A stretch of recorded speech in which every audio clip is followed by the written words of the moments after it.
अभी दिन के 2 बज रहे हैं। आज रविवार तारीख 11/3/62 है। अभी आप पूज्य श्री भाई जी का प्रवचन सुनेंगे। यह प्रवचन गोविंद भवन के नए कार्यालय हरिशन रोड में कलकत्ते में हो रहा है। श्री मदन गोपालं वृंदारण्य पुरंदरं श्री गोविंदं दीनानुग्रहकारकं वंदे मुकुन्दमरविन्ददलायताक्षं कुन्देन्दुशङ्खदशनं शिशुगोपवेशम् इन्द्रादिदेवगणवन्दितपादपीठम् वृन्दावनालयमहं वसुदेवसूनं नवजलधरवर्णं चम्पकोद्भासिकर्णं विकसितनलिनास्यं विस्फुरन्मन्दहास्यं कनकरुचिदुकूलं चारुबर्हावचूरं कमपि निखिलसारं नौमिगोपीकुमारं वंशीविभूषितकरान्नवनीरदाभात् पीताम्बरादरुणबिम्बफलाधरोष्ठात् पूर्णेन्दुसुन्दरमुखादरविन्दनेत्रात् कृष्णात् परं किमपि तत्त्वमहं न जाने। ध्यानाभ्यासवशीकृतेन मनसा सन्निर्गुणं निष्क्रियं ज्योतिः किञ्चन योगिनो यदि परं पश्यन्ति पश्यन्तु ते अस्माकं तु तदेव लोचनचमत्काराय भूयाच्चिरम् कालिन्दी पुलिनेषु यत्किमपि तन्नीलं महो धावति। श्रीहरि। कल जो बातें हो रही थी उनमें उपसंहार के समय ये कहा गया था कि प्रेम के 6 स्तर होते हैं और उसी विषय पर आगे कुछ कहने का विचार था। अतएव उसी प्रसंग में कुछ थोड़ा सा कहकर फिर आगे बढ़ना है।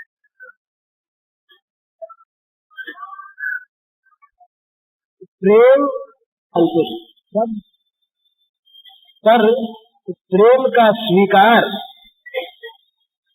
करने वाले कोई बिरले होते हैं। क्यों बिरले होते हैं? प्रेम देना जानता है, लेना नहीं जानता। प्रेम का स्वभाव है देना, लेना नहीं। और जहाँ लेना है, जहाँ लेने की ख्वाहिश है, जहाँ प्राप्त करने की कामना है, वहाँ प्रेम नहीं है, काम है। ये काम और प्रेम का महद अंतर है। आपके द्वारा मैं अपना कोई सुख चाहूं, अपना लाभ चाहूं, इसका नाम काम है। और आपके सुख के लिए मैं अपना जो कुछ भी है वो बड़ी प्रसन्नता के साथ अर्पण कर दूं, इसका नाम प्रेम है। तो इसकी शास्त्रीय भाषा में इसका सूत्र है, प्रेम का स्वरूप बताया नारद जी ने, तत् सुखे सुखित्वम। जिसके प्रति हमारा प्रेम है उस प्रेमी के प्रति, उस प्रेमास्पद के प्रति हमारा ये भाव हो कि उसका सुख ही हमारा सुख है। जाति प्रेम, देश प्रेम, धर्म प्रेम, समाज प्रेम, राष्ट्र प्रेम, विश्व प्रेम, भगवत प्रेम, जहाँ जहाँ भी प्रेम है जिस जिसके साथ, उसके लिए अगर समर्पण नहीं है, चाहना है, तो प्रेम नहीं। बहुत पहले जब मैं यहाँ था, 1900 लगभग 9 की बात है, यहाँ एक पत्र निकलता था श्री अरविंद का, पुराने लोग शायद जानते होंगे, बंगला का, उसका नाम था धर्म। बंगला साप्ताहिक पत्र था, ये 1909 की बात है। उस 1909 के उस धर्म पत्रिका में अरविंद ने एक लेख लिखा था, मुझे इतना अच्छा लगा उस समय कि अब तक मुझे उसका सिद्धांत स्मरण है। देश प्रेम क्या है, जरा सोचने की बात है। आजकल देशभक्त हम लोग बहुत, तो देश प्रेमी भी बहुत, पर देश प्रेम क्या चीज है इसका थोड़ा सा जान लेना है। उन्होंने लिखा देश प्रेम क्या है, तो सूत्र लिखा, देशात्म बोध का नाम देश प्रेम है। देशात्म बोध का नाम देश प्रेम, अर्थात देश मैं हूँ, देश मैं हूँ, मैं देश से भिन्न नहीं, मेरे से देश भिन्न नहीं, ये भाव होने पर देश प्रेम होता है। और जहाँ मैं अलग और देश अलग, वहाँ देश प्रेम से मुझको क्या लाभ होगा ये मैं देखूंगा। ये बहुत समझने की बात है। उस समय के बाद मुझे याद है, उस समय राजनीतिक काम करने वाले नौजवानों को मिलता क्या था, समाज में धिक्कार मिलता था, अपमान मिलता था। मिनिस्ट्री की बात तो अलग रही, घर वाले भी नहीं बोलना चाहते थे। 1916 में मारवाड़ियों में जब हम 6 आदमी यहाँ गिरफ्तार हुए, 1916 में, उस समय इतना आतंक छा गया यहाँ पर कि यहाँ के हमारे समाज वालों ने हम लोगों के पीछे से एक सभा की, और सभा में ये कहा गया कि ये समाज के दूषण थे, कुलांगार थे, उनको सरकार ने पकड़ लिया, बड़ा अच्छा किया। ये जमाना था उस समय, वाहवाही नहीं मिलती, माला नहीं मिलती, पुरस्कार नहीं मिलता, मिनिस्ट्री की सनद नहीं मिलती जेल खाने के नाम पर। क्या था? असली भाव था, देश के साथ मन की प्रीति थी, बदला पाना नहीं। तो जहाँ बदला चाहना है वहाँ तो व्यापार है। वो प्रहलाद जी महाराज से भगवान नृसिंह भगवान ने कहा, नृसिंह भगवान बोले प्रहलाद से कि तुम कुछ वरदान मांगो। तो प्रहलाद जरा आक्षेप के शब्दों में बोले कि महाराज ये बनियों किस बात क्या करते हैं आप? अरे जो सेवा करके कुछ लेना चाहता है वो तो व्यापार करता है, सेवा कहाँ करता है? वो तो बनिया है। न स भृत्य सवई वणिक, वो सेवक नहीं, वो तो व्यापारी है, वाणिज्य करता है। एक चीज दी बदले में एक ले ली। तो प्रेमन बाड़ी नीपजे प्रेमन हाथ दिखाए, राजा प्रजा देह रुचे शीस दे ले जा। जो फिर साथे हरि मिले तो हरि लीजे दौर, ना जानो या देर में गाहक आवे। और पुरानी बातें हैं, मैं आज के राजनीति के साथ उसकी तुलना कीजिए। उस जमाने के लोग कुछ होंगे, एक यहाँ पत्र निकलता था युगांतर, वो दूसरा। युगांतर के प्रथम संपादक थे भूपेंद्र नाथ दत्त,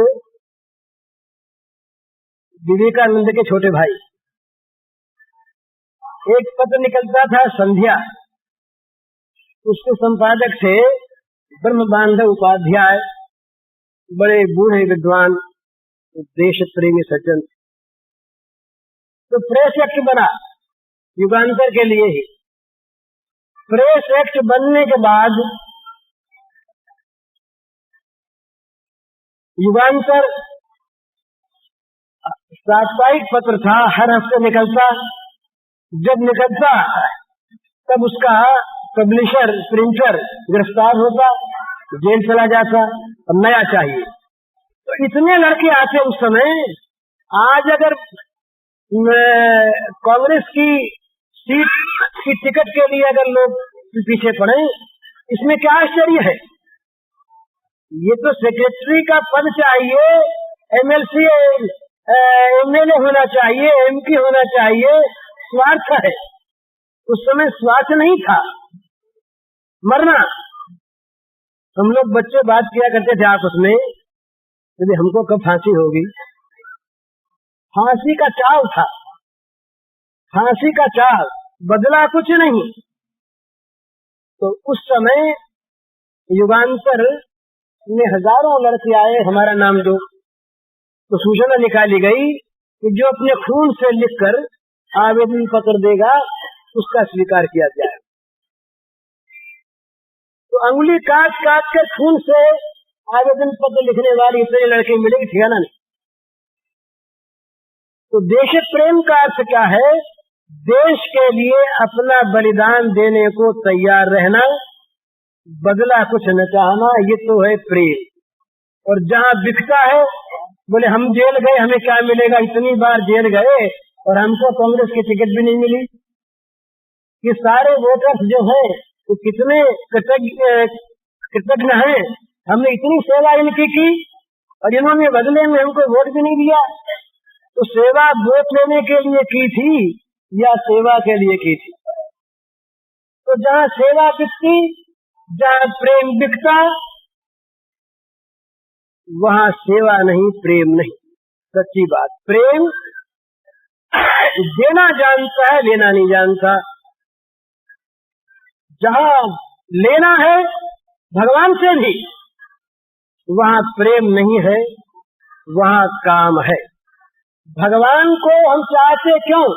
हमारा अमुक काम भगवान पूर्ण कर दे, तो हमारा उद्देश्य, हमारा साध्य वो काम है, भगवान नहीं।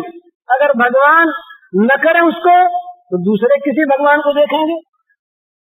अरे अपने उस काम से ना मतलब है, भगवान से क्या मतलब? तो प्रेम का अर्थ है तत् सुखे सुखित्वम देना। तो इसके 6 स्तर होते हैं, 6 स्तर होते हैं। गुण रहितम, कामना रहितम, अविच्छिन्नम, सूक्ष्मतरम, अनुभव रूपम, प्रतिक्षण वर्धमानम। ये नारद सूत्र की शास्त्रीय व्याख्या है प्रेम। जो प्रेम गुण देखे तब तो रहे और गुण न दिखे तब न रहे, ये प्रेम नहीं। किसी गुण को देखकर जो प्रेम रहे और गुण न दिखने पर न रहे, ये प्रेम नहीं। आज जो ये डाइवोर्स एक्ट है, इसका अर्थ क्या है? जब तक एक दूसरे का स्वार्थ साधन हो तब तक तो प्रेम, और एक दूसरे का स्वार्थ सिद्ध न कर सके तो तलाक। ये प्रेम थोड़ी है, ये तो सौदा है, कॉन्ट्रैक्ट है। भाई कॉन्ट्रैक्ट की शर्त पूरी हुई तो माना, नहीं तो कॉन्ट्रैक्ट ब्रीच हो गया, टूट गया कॉन्ट्रैक्ट, इसमें कौन सी बात है? तो प्रेम में सौदा नहीं होता। तो प्रहलाद जी ने कहा महाराज ये बनियों की सी बात करते हैं आप, सेवक यदि कुछ ले करके सेवा को बेच दो तो वो सेवक नहीं। तो स्वामी यदि सेवा के बदले में कुछ दे के टाल दे तो वो मालिक भी नहीं। मालिक भी कृतज्ञ रहे, ऋणी रहे। सुन कपि तो ही ऋण में नाही, कर विचार देखा मन माही। सुन कपि तो ही ऋण में नाही, कर विचार देखा मन माही। भगवान राघवेंद्र कहते हैं कि हनुमान, मैंने विचार करके अच्छी तरह देख लिया, तुम्हारे कर्ज को मैं चुका नहीं सकता। तो बोले महाराज फिर क्या? बोले सिर नीचे ही रहेगा फिर क्या। प्रत्युपकार करो का तोड़ा, सन्मुख हुए न सकत मन मोरा। कर्जदार का सिर झुका रहता है महाजन के सामने, जिसका ऋण चुकाना है वो के सामने आ जाए फिर झुक जाता है। भगवान कहते सिर ही नहीं, मेरा तो मन झुका रहता है। सन्मुख हुए न सकत मन मोर, प्रत्युपकार करो का तोड़ा। तो प्रेम में भगवान ऋणी हो जाते हैं। जहाँ बदला दे दे भगवान, वहाँ भगवान आराम से रहते हैं। बहुत चीज भगवान के पास दे दी तो छुट्टी हुई, क्या लेन देन, हिसाब बराबर। पर जहाँ लेता नहीं कोई, देता ही देता है, वहाँ भगवान ऋणी हो जाते हैं। और ऋणी नहीं, उसकी प्रत्येक वस्तु के लिए भगवान लालायित हो जाते हैं। ये केवल थ्योरी नहीं है, केवल ये कल्पना नहीं है, सत्य है ये। भगवान उसके लिए, उसकी प्रत्येक वस्तु के लिए जिसने प्रेम सना है। एक महाभारत का प्रसंग है, जब ये भगवान श्री कृष्ण दूत बनकर गए कौरव दरबार में, उस समय का। उस समय श्री कृष्ण के स्वागत के लिए एक योजना बनी। दुर्योधन ने योजना बनाई, तो पहले वो बनी धृतराष्ट्र के द्वारा। एक बजट बना, बजट इतना खर्च किया जाए श्री कृष्ण के स्वागत में, ये तैयारियां हो। जब वो बजट आया दुर्योधन के सामने, तो उसने सोचा कि ज्यादा है, रिवायत कर दिया उसको काट छाट करके, ये कम करो, ये कम करो, ये कठेल, ये कम, ये कम, ये कम।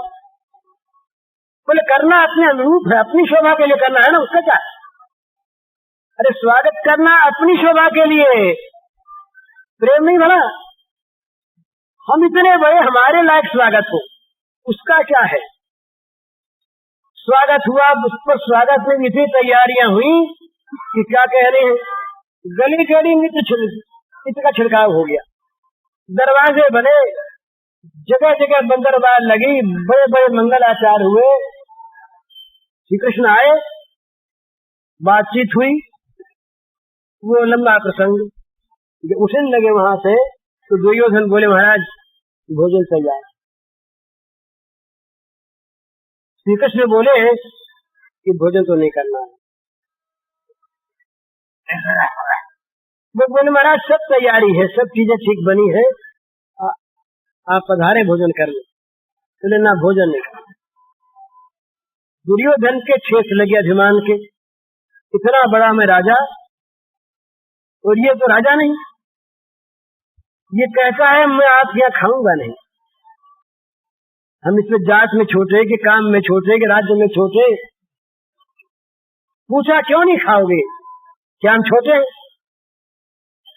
किस बात में हम कम हैं कि आप इनकार करते खाने से? तो श्री कृष्ण ने ऐसी बात कही कि उसका उत्तर दुर्योधन के पास था नहीं। श्री कृष्ण बोले भाई खाना दो तरह से होता, या तो भूख मरे आदमी, अकाल का मारा हो, भूख मरे, जहाँ जो मिल जाए हाथ पसार के ले ले, भाई पेट भरना है। और या जहाँ प्रेम हो, वहाँ घर में घुस के सूखी रोटी भी खा ले, बड़ा आनंद आता है। तो दुर्योधन जी, भूख मैं नहीं मरता, पर प्रेम आपने नहीं, इसलिए नहीं खाता। अब उसका कोई उत्तर नहीं था। प्रेम खा नहीं सच्ची बात, और भूख वो मरते नहीं भी सच्ची बात। दुर्योधन झेप तो गए, पर कुछ बोलना नहीं आया। भगवान निकले, वहां बाहर निकले श्री कृष्ण, तो भीष्म जी साथ साथ गए, और लोग गए। भीष्म ने कहा सरकार कुटिया पवित्र हो। तो बड़े मधुर भाषी, ये क्या कहना, उनमें सारी कलाओं का कहीं एक साथ संपूर्ण अवतरण देखना हो तो श्री कृष्ण में देखिए। तो बोले विष्णु जी आपका तो हमारा ही है, आपका तो हमारा ही है, पर आज तो हमने मन किया है कि विदुर के यहाँ जाएंगे। ये प्रसंग सुनने योग्य है, भला अपने आचरण में लाने के लिए भी बड़ा सुंदर प्रसंग है। ये कथा महाभारत की नहीं, अन्यत्र की है और बड़ी सुंदर कथा है। विदुर के यहाँ गए, महाभारत की कथा इससे कुछ अन्य रूप में है। विदुर के यहाँ गए। विदुर ने जब देखा था श्री कृष्ण के साथ होता हुआ अन्याय दुर्योधन के राज दरबार में, तो उठ के चल दिए। समझाया दुर्योधन को, उसने माना नहीं, उठ के चल दिए। कहीं चल दिए तो विदुर घर थे नहीं। विदुर के घर पर थी केवल विदुर पत्नी। विदुर इतने निष्प्रिय थे, धृतराष्ट्र बहुत चाहते थे कि विदुर उनसे ले लिया करें इच्छा अनुसार, विदुर लेते नहीं। विदुर का घर मामूली झोपड़ी, सादा घर, घर में कोई सामान नहीं। ये बहुत सामान वाला घर बड़े आदमियों का होता है, ये मानना भूल है। भला बड़े आदमी का सामान वाला नहीं है। जिसका हृदय बड़ा हो वो बड़ा है, संपत्ति बड़ी वाला बड़ा नहीं। बड़ा विशाल हृदय था विदुर का, तो सचमुच में बड़े आदमी का घर था, तभी तो भगवान पहुंचे। तो पर घर में सामान नहीं। विदुर पत्नी के पास एक साड़ी थी। वो जब नहाती तो साड़ी उतार के धोती और एक चिथड़ा पहन करके नहा लेती। जब साड़ी सूख जाती उसे पहन लेती, संग्रह नहीं करना। इतना अपरिग्रही उनका भाव था विदुर जी का, उनकी पत्नी का। परिग्रह संग्रह, आज के लोग ऐलान करें अपना, हजारों लाखों करीब भूखों मरे, उनके घर की स्त्रियों को पहनने को न मिले, पर हमारे तो घर में ट्रंक की ट्रंक कपड़ों की भई है। ये अनाचार नहीं था। तो विदुर पत्नी का घर अपरिग्रही घर, तो भगवान ने तो लीला करनी। शाम का समय विदुर पत्नी अब नहा रही है। ये दरबार से निकले और सीधे पहुंचे विदुर के घर। बाहर से तो मामूली दरवाजा बंद है, अंदर उसके चिटकिनी लगी। विदुर पत्नी नहा रही है। नहाने के समय साड़ी नहीं है, चिथड़ा लपेट रखा है। इन्होंने जा करके किवाड़ छपाए, मैया माँ, मैं श्री कृष्ण बाहर खड़ा हूँ, मुझे बड़ी भूख लगी है। मैं कृष्ण बाहर खड़ा, मुझे बड़ी भूख लगी। कान में आवाज गई नहाती हुई विदुर पत्नी के। उसमें माधुर्य तो था ही, श्री कृष्ण की वाणी में जादू, वो हर किसी को मोह ले, और यहाँ तो मोहने के लिए ही बोले। मोहित हो गई, भूल गई कि मैं नहा रही हूँ, कपड़े नहीं पहने।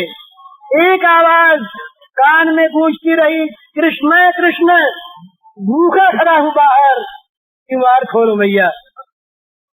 उठी उसी उसी उसी रूप में किवाड़ खोल। किवाड़ खोलते ही भगवान ने पीताम्बर फेंका। पीताम्बर विदुर पत्नी की साड़ी बन गया। जैसे माँ बच्चे का हाथ पकड़कर ले जाती है, ऐसे विदुर पत्नी ने भगवान का हाथ पकड़ा, अंदर ले गई। अब उसे याद नहीं है मैं कौन हूँ, मैं कहाँ हूँ, किस अवस्था में हूँ, क्या करने जा रही हूँ, इस सारा विस्मृत है, कुछ भी याद नहीं।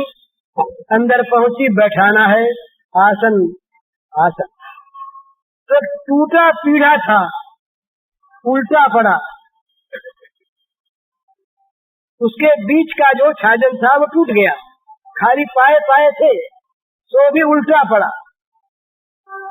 इन्हें उल्टे सुलटे का ज्ञान नहीं, विदुर पत्नी को उल्टे सुलटे का ज्ञान नहीं, और भगवान को आसन कैसा चाहिए इसके विधि विधान का यहाँ ज्ञान नहीं।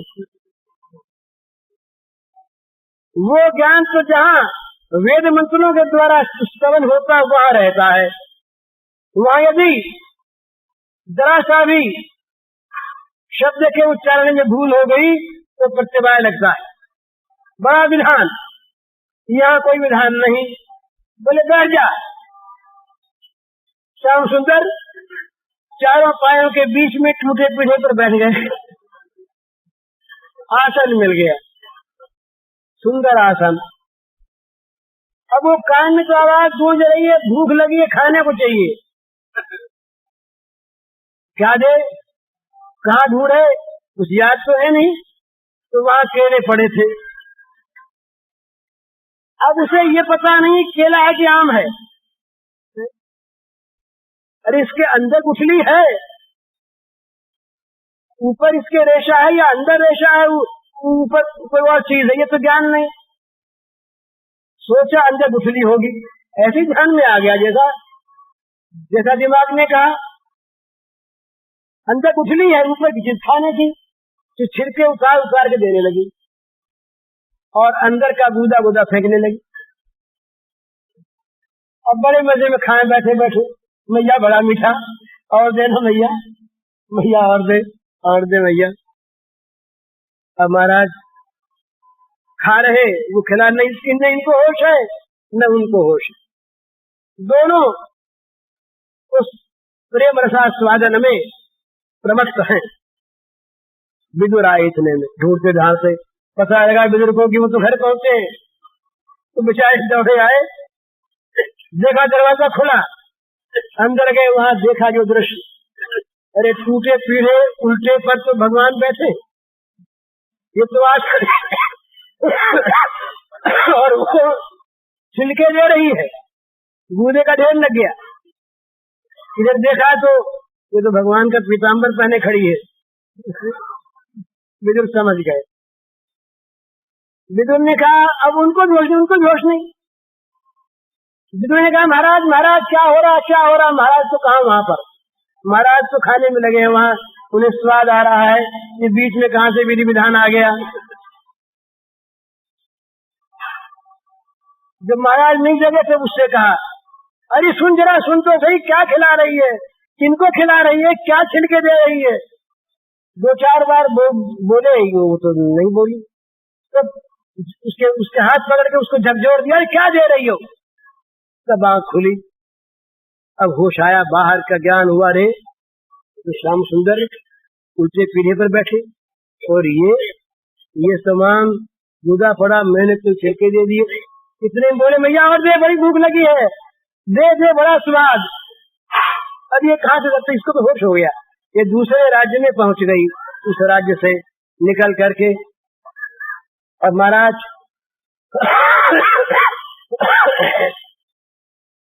देखा साड़ी क्यों, अरे ये तो भगवान का पीताम्बर। ध्यान में आ गई बात, बड़ा संकोच हुआ, दौड़ी वहां। इतने भगवान की आंख खुली। भगवान ने कहा विदुर तुम बड़े बेमौके आ गए भाई, जो सुख मिल रहा था तो ये प्रेम में वस्तु और क्रिया का मूल्य नहीं है, भाव का मूल्य। सुदामा कथा लोग जानते हैं, बार बार याद इसलिए करनी है, उससे भी सीखने की चीज है। बड़ा आदमी हो जाए कोई और उसके बचपन के मित्र गरीब हो, तो गरीबों के साथ बैठने में शर्म आती है, बड़े आदमी। उसी युग में ऐसा हुआ, गुरु द्रोण गए द्रुपद के पास, बचपन के दोस्त थे। द्रुपद ने कहा था मैं राजा होऊंगा तो आधा तुमको दूंगा द्रोण, गाय का अभाव, अश्वत्थामा को दूध मिला नहीं। द्रोण ने समझा कि मेरा मित्र राजा हो गया, चलो उसके पास। द्रोण के पास गए, द्रोण ने द्रुपद के पास गए। द्रुपद ने कहा, अरे कोई बचपन की दोस्ती होती है, कहाँ तुम दरिद्र ब्राह्मण और कहाँ मैं राजा, तुम्हारी मेरी क्या बराबरी। यूं सूत्रपात हो गया भला महाभारत का।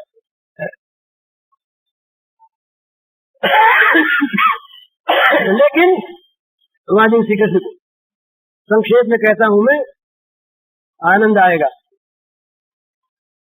सुदामा और श्री कृष्ण बड़े साक्षात गुरु सांदीपन के हैं। कॉलेज तो वहां उस समय बहुत बड़े बड़े थे और बहुत बड़े बड़े विश्वविद्यालय थे। दुर्वासा का विश्वविद्यालय था, चलता फिरता 10,000 विद्यार्थी उनके साथ रहा करते थे। चलते फिरते, खर्च नहीं, बड़ी आलीशान इमारतें नहीं, पर विद्या थी।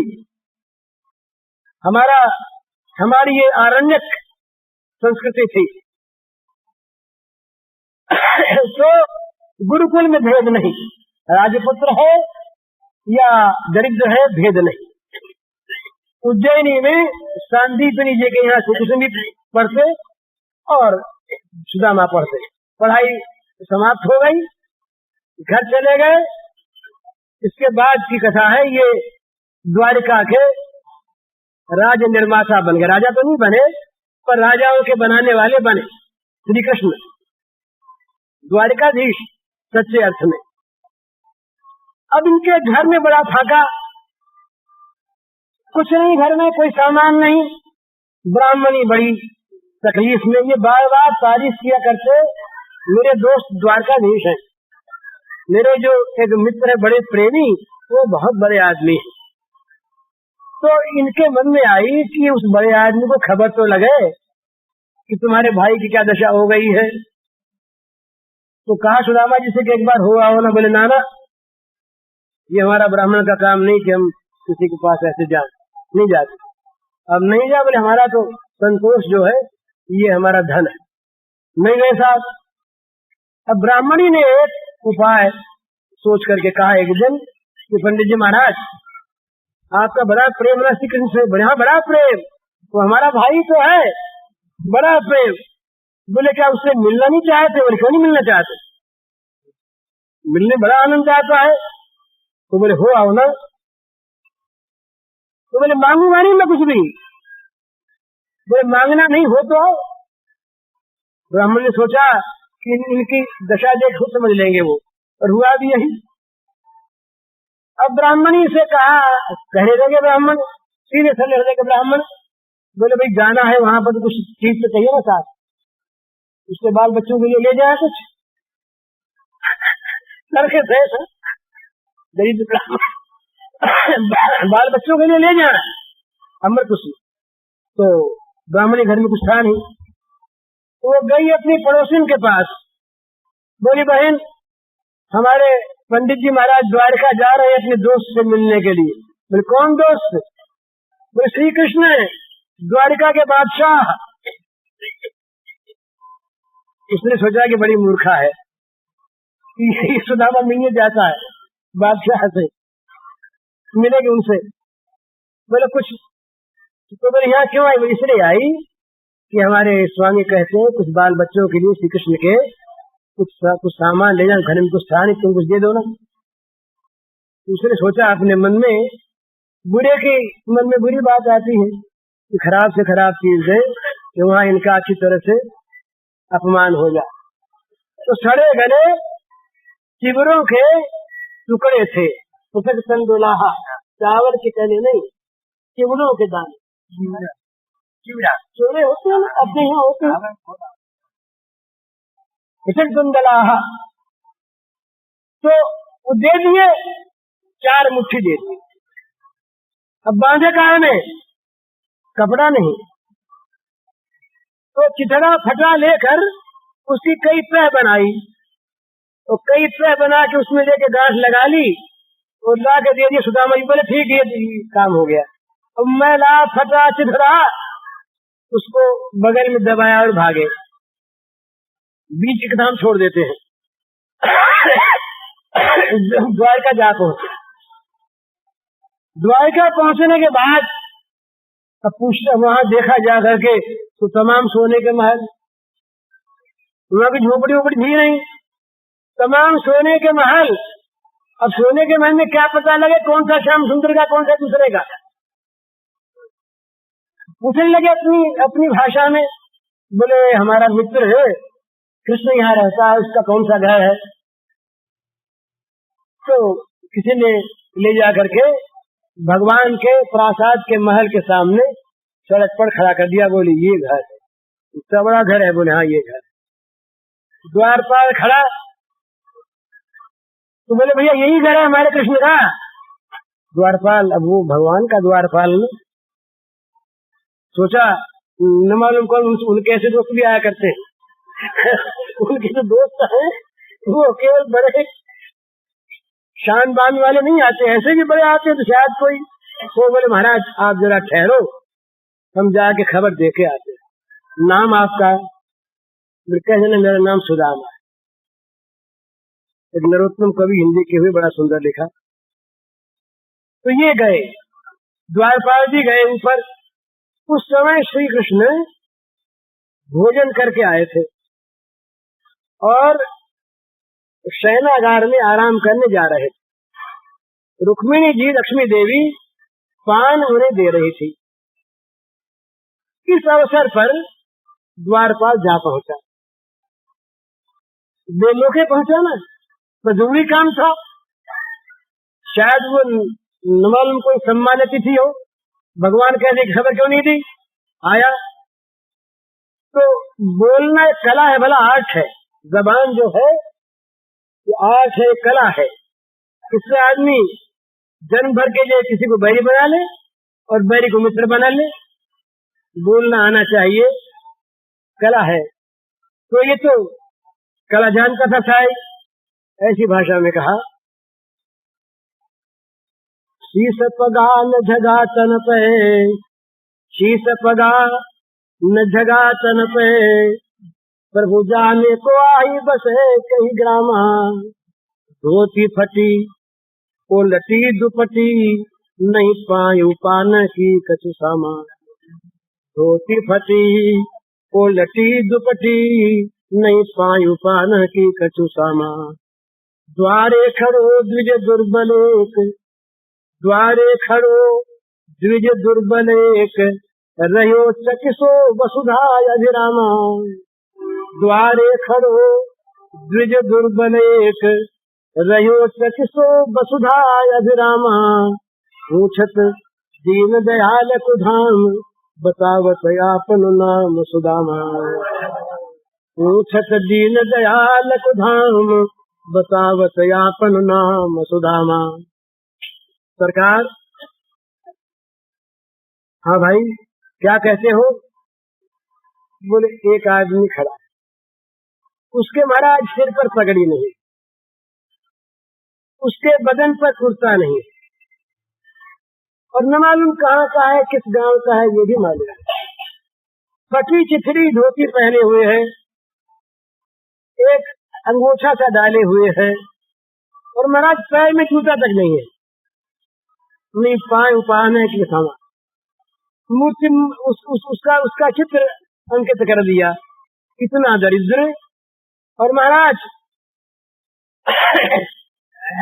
आप इन महलों को देखकर, इन आलिशान इमारतों को देखकर वो भ्रमित सा हो रहा, रहे चकित हो रहा है। और वो हे दीन बंधु, वो दीन बंधु दीन दयालु का धाम पूछ रहा है और कहता मेरा नाम सुदामा है।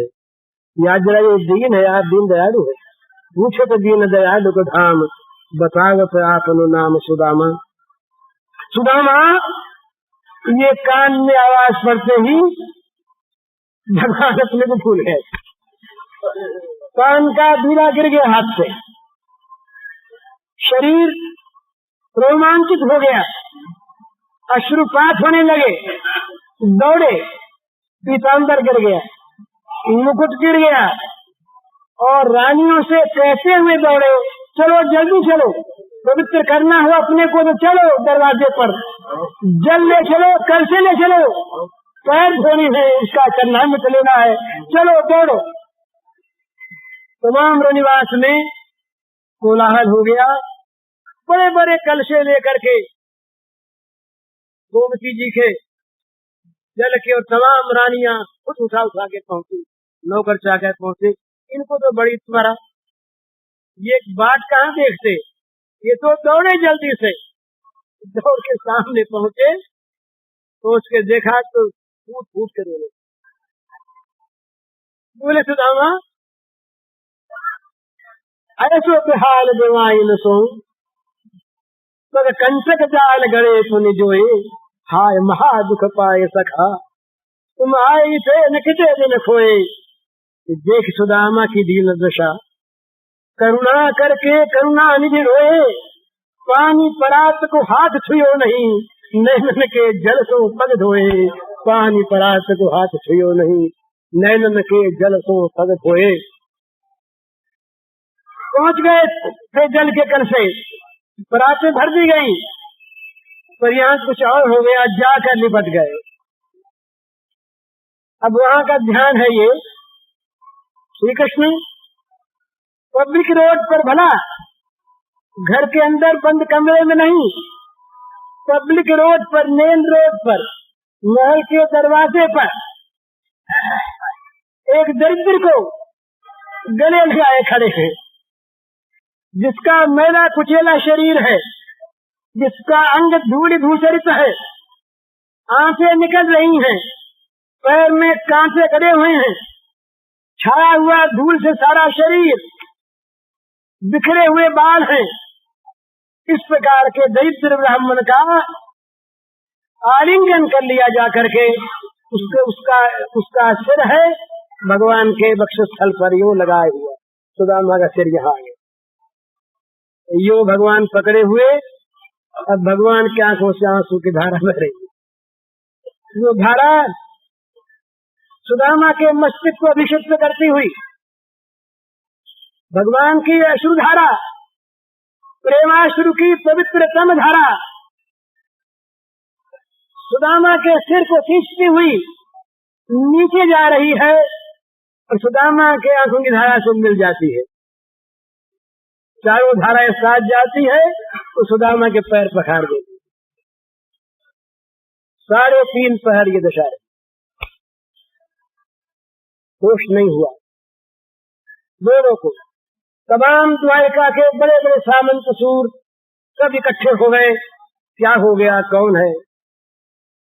आखिर उद्धव और अक्रूर ने आकर उसी दशा में उन दोनों के हाथ पकड़े ऊपर ले गए। महल के जब शयन कक्ष में स्वयं अपने शयन कक्ष में उनको पहुंचा दिया, वहां होश हुआ कृष्ण को, उनको भी पलंग पर बैठा दिया, खुद नीचे बैठ गए। नीचे बैठ करके अपने पीताम्बर से धूल झाड़ने लगे। ये कथा भागवत की।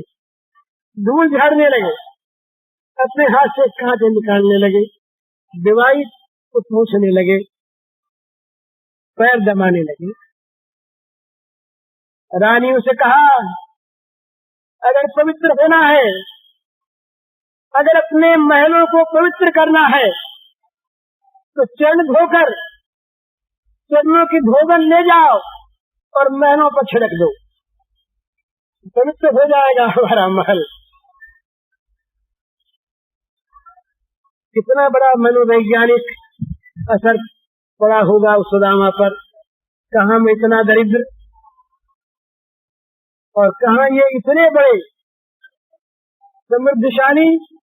ये कहा उधर उसके बाद लौटते हुए सुदामा ने कि मैं क्या कहूँ, उन्होंने अपने हाथों में पैर दबाए।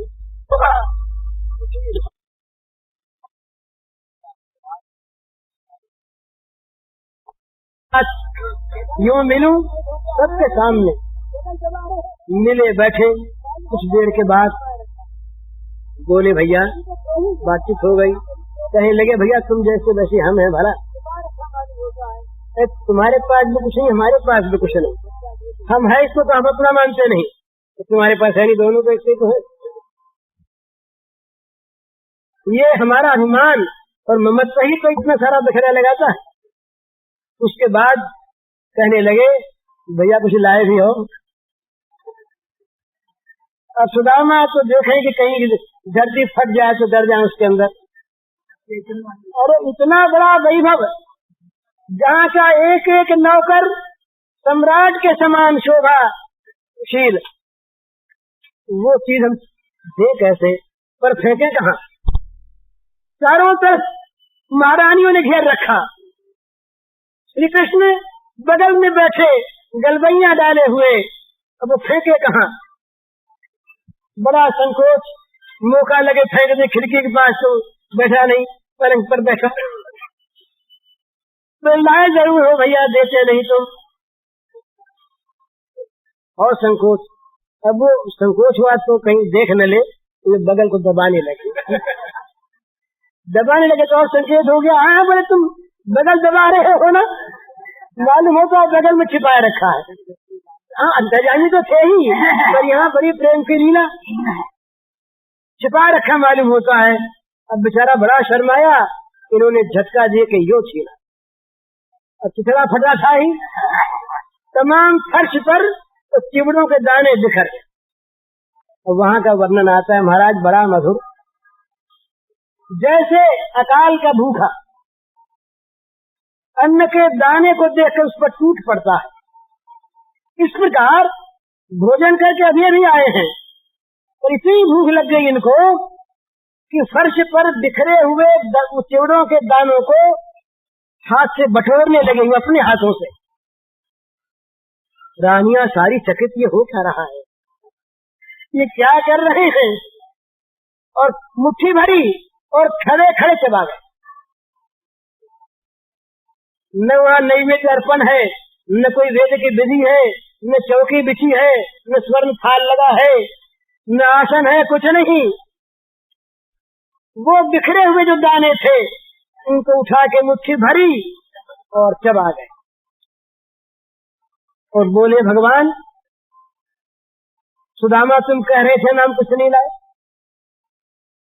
ये तो वो वस्तु है, ये वो मूल्यवान वस्तु है जिससे सारा विश्व तृप्त हो सकता है। विश्वात्मा तृप्त हो जाए ना, विश्व कैसे में तृप्त हो। वहाँ यही गीता वाला श्लोक आया है भागवत में, ठीक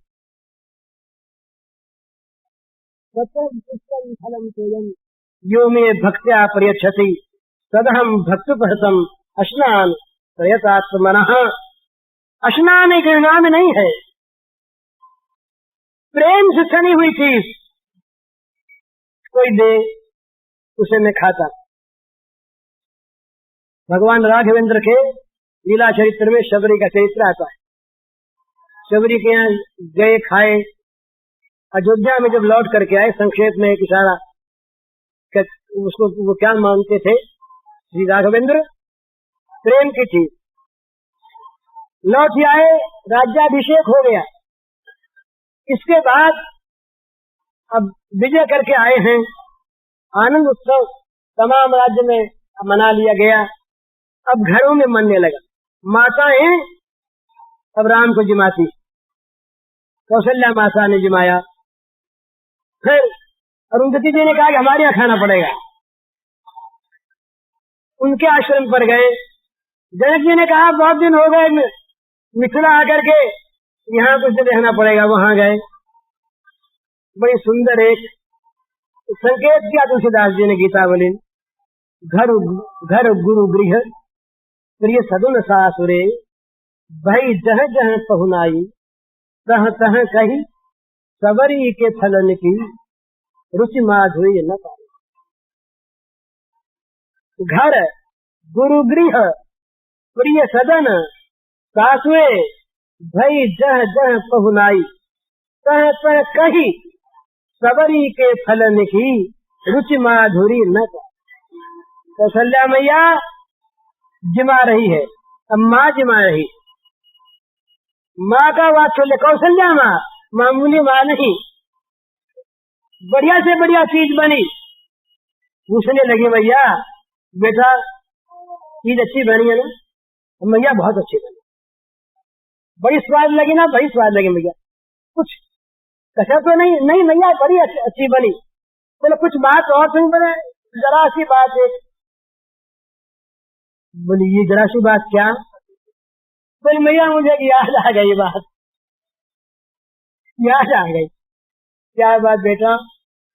बोले मैया मैं जंगल में था, सीता हरण हो गई, मैं गया एक मिलनी के झोपड़ी पर, उसने मुझे कुछ फल खिलाए। मैया ये चीज इतनी बढ़िया अपने घर के कहने ही नहीं, और वो स्वाद तो मैया आया।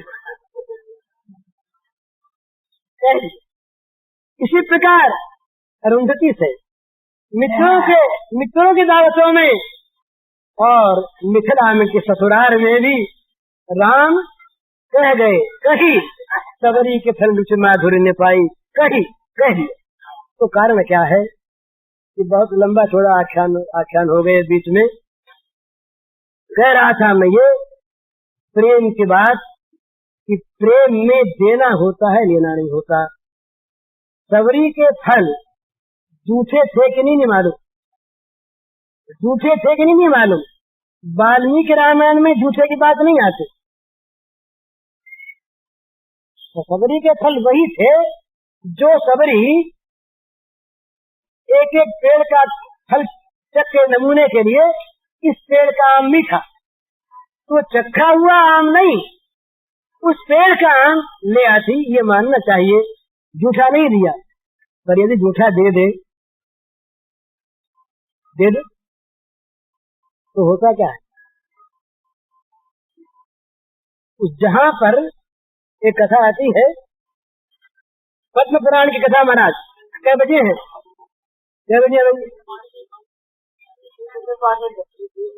एक कथा पद्म पुराण की आती है। एक भील रहा, उसका नाम था चक्रिक भील था जात का। वो बेचारा जंगल में रहता, जंगली आदमी, पढ़ा लिखा नहीं।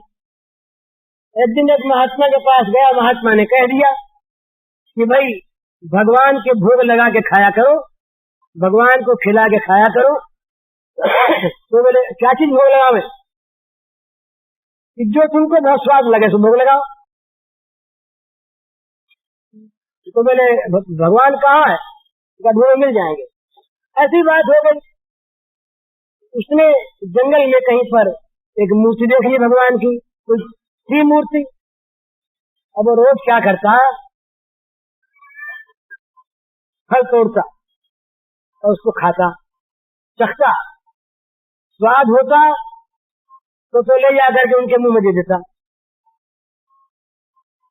और स्वाद न होता तो खुद खा लेता। वो चखता देने के लिए भला, अपने लिए नहीं। ये रस की बात यही है, अपने लिए नहीं, उनके लिए।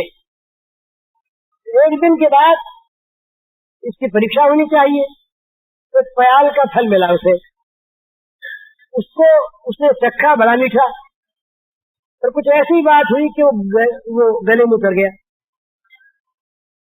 तो बड़ा सीधा सरल हृदय का भील, ये कथा पद्म पुराण की बोला, आज की किसी के नहीं।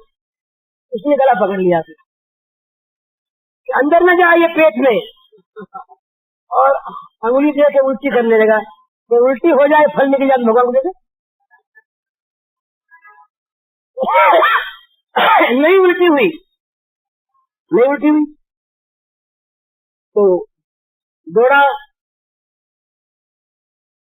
और कुल्हाड़ी ले आया, एक गला काट के निकालना है, क्योंकि स्वाद चीज है ना अपनी में। जो मीठी हो सो भगवान की, तो खराब हो सो अपनी। अब दूसरी बात है, भगवान का भोग लगाना बड़े सहज जाने लगा, जो भगवान की शाखा थोड़ा ही तो आपने भोग खा भी को नहीं। भावना का भूखा, बोले हाँ भावना का भूखा में तो कोई नहीं कुछ भी। तो वहां बात दूसरी, उसने सोचा कि ये मीठा फल ये मेरे पेट में क्यों चला जाए। कुल्हाड़ी लेके गला काटने लगा, भगवान प्रकट हो। भगवान ने हाथ पकड़ लिया तो तेरी साधना शुद्ध हो गई। प्रेम, तो प्रेम में वस्तु का, क्रिया का, गुण का मूल्य नहीं है, प्रेम में भाव का मूल्य है। वो भाव क्या है?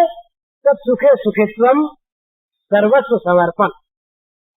अपने लिए कुछ भी चाहना नहीं, अपने लिए कुछ भी मांगना नहीं, अपने लिए देने पर भी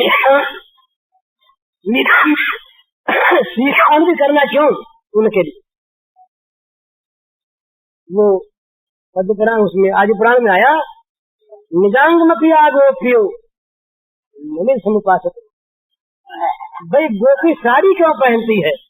इसलिए स्किन चाहते पहनो, बस अपने को उसमें फैशन है कि दिखाना है कि कुछ काम, इससे मतलब नहीं। जो प्रेमास्पद को सुख देने वाली चीज हो, वो नरक हो तो नरक का स्वीकार, वो स्वर्ग हो स्वर्ग का स्वीकार।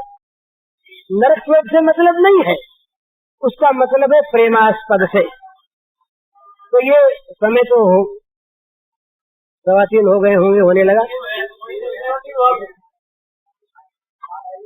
अभी आज ही समाप्त कर देना है, अब कल तो बोलना नहीं है, और परसों जाना है ही। कल तो 15-20 जगह मिलना है, तो नहीं होगा। अच्छा, वो गुण रहितम, प्रेम गुण नहीं देखता। जहाँ गुण देखकर प्रेम है, वो गुण से प्रेम है, वास्तविक प्रेम नहीं।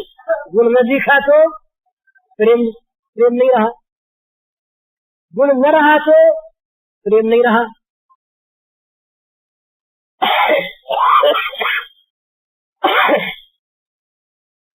तो गुण रहितम कामना रहितम, जिस प्रेम में कुछ भी पाने की चाह है, भाई कम से कम हमारा प्रियतम ये जान तो ले कि हम उसके लिए कुछ देते हैं। ये चाह जहाँ पर है, वहाँ पर भी काम है, प्रेम नहीं। प्रियतम के द्वारा वो अपनी किसी अंश में मूक प्रशंसा भी चाहता है। प्रियतम के हृदय में ये बात तो दस जाए कि मेरे लिए कुछ करता है, जना देना, जना देना। प्रियतम जान जाए, ये भी काम है। मने जो सूल बदला चाहना है, वो तो व्यापार है। जहाँ लेन देन है, माप तौल है, वहाँ वो चीज नहीं। चाशक की बात कही, बड़ा सुंदर चाशक का प्रसंग है तुलसीदास जी के दोहावली में। उसका थोड़ा सा सुनाता हूँ मैं। चाशक पपीहा स्वाति नक्षत्र की बोध चाहता, उसी की ओर देखता रहता है निरंतर, दूसरी ओर ताकता नहीं, दूसरे को जानता नहीं, दूसरे से आशा रखता नहीं। पर यदि मेघ न बरसे तो बोले मैं तो गनाई दिन होगा भगवान ने बरसा, सुनी तो नहीं है। अब कब तक भजा, आखिर कुछ तो मानने की सोचनी चाहिए कि नहीं सोचनी चाहिए। ये व्यापार है बोला, ये व्यापार है। तो मेघ न बरसे, जो घन बरसे समय सिर, जो घन बरसे समय सिर, जो भरी जन्म उदार, तुलसी चाशक के ही तो तिहारी आए। अगर वो मेघ समय पर बरसे, अथवा वो मेघ जीवन भर न बरसे, तो दूसरे की आशा नहीं करता चाशक। तो अच्छा भाई नहीं बरसा, पर कभी कुछ थोड़ी सी प्यास तो बुझा दे, न बरसा इस रात से। तो कहते हैं रटत रटत रसनालती प्रशा सूखी गेयंग, तुलसी चाशक प्रेम को नित नव नूतन रंग। बहुत बढ़िया। जो प्रतिकूल आचरण में प्रेम कर सके, श्रद्धा कर सके, भगवान से मांगे एक चीज और बदले में दे दूसरी चीज, तब पता लगता है। तो रटते रटते जीभ सूख गई, प्यास के मारे सारे अंग सूख गए, पर चातक सोचता है कि मेरा प्रियतम नहीं बरसाता में, मुझे इस रूप में देखकर सुखी होता है।